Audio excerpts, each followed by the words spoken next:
Welcome to our channel Study Physical Education. It is more than just playing games. हमारा आज का topic है Khelo India program and fit India program. पहले हम खेलो India programme की बात करते हैं। 31 जनवरी 2018 को प्राइम मिनिस्टर नरेंद्र मोदी ने खेलो इंडिया स्कूल गेम्स के इनॉग्रल एडिशन का उद्घाटन किया। यह ओपनिंग सेरेमनी गुरु शिष्य ट्रेडिशन पर आधारित थी और इसका आयोजन इंदिरा गांधी अरीना में किया गया।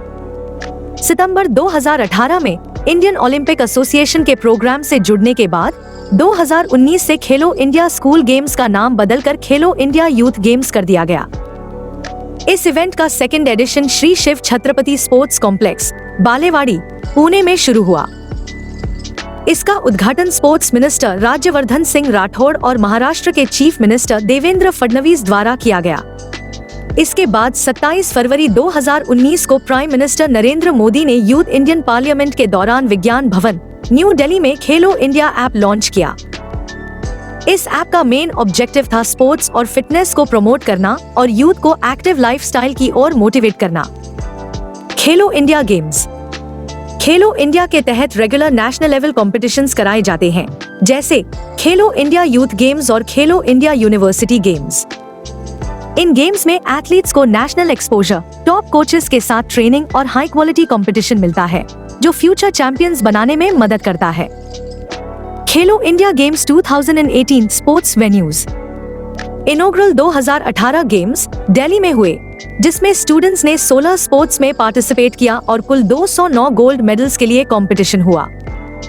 Indira Gandhi indoor stadium complex में badminton, basketball, boxing 26 gold medals, gymnastics 20 gold medals, judo 16 gold medals, kabaddi, volleyball और रेसलिंग 30 गोल्ड मेडल्स आयोजित किए गए। जवाहरलाल नेहरू स्टेडियम में athletics 36 gold medals, football, kho-kho और वेट लिफ्टिंग 16 गोल्ड मेडल्स आयोजित हुए। Swimming events Shyama Prasad Mukherjee swimming complex में हुए, जहां 35 गोल्ड मेडल्स के लिए कंपटीशन हुआ।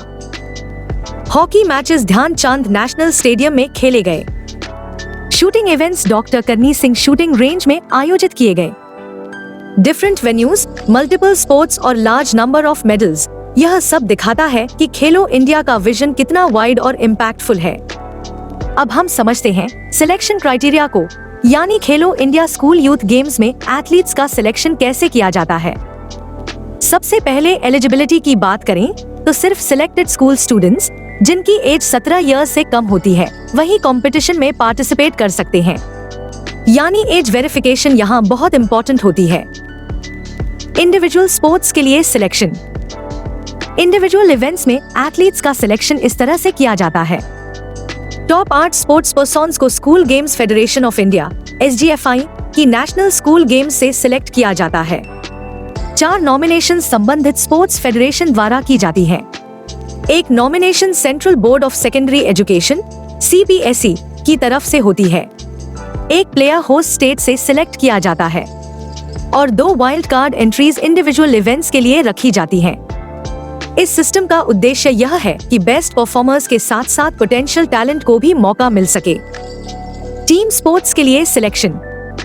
टीम स्पोर्ट्स में सिलेक्शन थोड़ा अलग तरीके से होता है। टॉप 4 टीम्स को नेशनल स्कूल गेम्स से सिलेक्ट किया जाता है। 2 टीम्स को स्पोर्ट्स फेडरेशन नॉमिनेट करती है। एक टीम होस्ट स्टेट से ली जाती है और एक टीम ऑर्गेनाइजिंग कमेटी द्वारा सिलेक्ट की जाती है। इससे कंपटीशन बैलेंस्ड रहता है और अलग अलग रीजन्स को रिप्रेजेंटेशन मिलती है। आर्चरी, बैडमिंटन और शूटिंग के लिए स्पेशल क्राइटेरिया। इन स्पोर्ट्स के लिए सिलेक्शन क्राइटेरिया थोड़ा ब्रॉडर रखा गया है। टॉप 16 प्लेयर्स को नेशनल स्कूल गेम्स से सिलेक्ट किया जाता है। 8 नॉमिनेशन स्पोर्ट्स फेडरेशन की तरफ से होती हैं। एक प्लेयर CBSE से, एक प्लेयर होस्ट स्टेट से, एक प्लेयर ऑर्गेनाइजिंग कमेटी से और 6 वाइल्ड कार्ड एंट्रीज भी शामिल की जाती हैं। यह इसलिए किया जाता है ताकि टेक्निकल स्पोर्ट्स में ज्यादा टैलेंट को प्लेटफॉर्म मिल सके। टैलेंट हंट और स्कॉलरशिप। सिलेक्शन के बाद टैलेंट हंट प्रोग्राम के जरिए बेस्ट एथलीट्स को आइडेंटिफाई किया जाता है। सिलेक्टेड प्लेयर्स को आगे चलकर scholarship, professional training, coaching, sports science support और एक्सपोजर दिया जाता है। ताकि वे फ्यूचर में नेशनल और इंटरनेशनल लेवल तक परफॉर्म कर सकें। तो साफ है कि यह सिलेक्शन प्रोसेस पूरी तरह स्ट्रक्चर्ड, ट्रांसपेरेंट और परफॉर्मेंस बेस्ड है। गोल सिर्फ कंपटीशन कराना नहीं, बल्कि राइट टैलेंट को आइडेंटिफाई करके लॉन्ग टर्म सपोर्ट देना है, और यही खेलो इंडिया की सबसे बड़ी स्ट्रेंथ है। Selection of players and scholarship. अब बात करते हैं सिलेक्शन ऑफ प्लेयर्स स्कॉलरशिप की, जो खेलो इंडिया प्रोग्राम का सबसे इम्पोर्टेंट हिस्सा है। ग्रासरूट लेवल पर टैलेंट को आइडेंटिफाई करने के लिए हर स्पोर्ट के लिए एक डेडिकेटेड टैलेंट हंट कमेटी बनाई जाती है। इस कमेटी का काम होता है पूरे देश से बेस्ट पोटेंशियल एथलीट्स को ऑब्जर्व करना, उनकी परफॉर्मेंस एनालाइज करना और फ्यूचर चैंपियंस को पहचानना। हर स्पोर्ट में से टॉप 2 स्पोर्ट्स पर्संस को सिलेक्ट किया जाता है। सिलेक्शन सिर्फ मेडल्स के बेसिस पर नहीं होता, बल्कि इसमें एथलीट की परफॉर्मेंस, पोटेंशियल, कंसिस्टेंसी और फ्यूचर ग्रोथ को ध्यान में रखा जाता है। सिलेक्टेड एथलीट्स को एनुअल स्कॉलरशिप ऑफ 6 लाख दी जाती है। यह स्कॉलरशिप 8 इयर्स तक कंटिन्यू रहती है, ताकि एथलीट को लॉन्ग टर्म सपोर्ट मिल सके। इस स्कॉलरशिप से एथलीट अपनी ट्रेनिंग एक्सपेंसेस कवर कर सकता है, बेटर इक्विपमेंट, डाइट और कोचिंग ले सकता है, और फाइनेंशियल स्ट्रेस से दूर रहकर पूरी तरह परफॉर्मेंस इंप्रूवमेंट पर फोकस कर सकता है।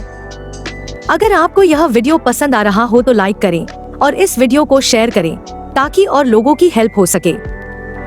अगर आप इसी तरह फिजिकल एजुकेशन के टॉपिक्स आसान तरीके से समझना चाहते हैं तो हमारी बुक ले सकते हैं।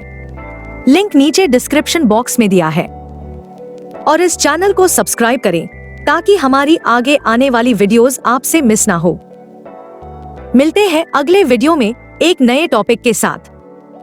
Till then, keep learning, keep implementing and keep improving.